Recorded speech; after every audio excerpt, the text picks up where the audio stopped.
Bugün ilk dəfə düyü halvasını bişirdik və mən ilk dəfə düyü halvasının dadına baxacağım.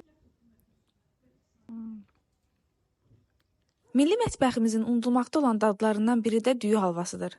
Düyünü un halına gətirmək üçün rayonda olan Dingə göndərdik. Oradakı xala sağ olsun yaxşıca düyünü üyüdüb ələkdən keçirdi. Siz istəsəz blender ilə də edə bilərsiniz. Daha sonra düyünün quruması üçün dəsmalın üzərinə sərib gözlədirik.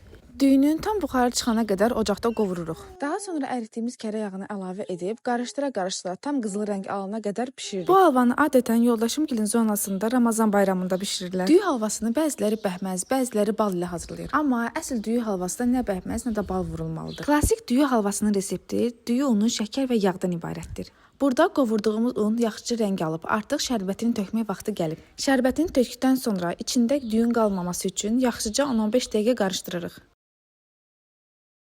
Və budur, düyü halvamız hazırdır. Allah tutduğunuz orucu və etdiyiniz duaları qəbul etsin. Ramazan bayramınız mübarək olsun.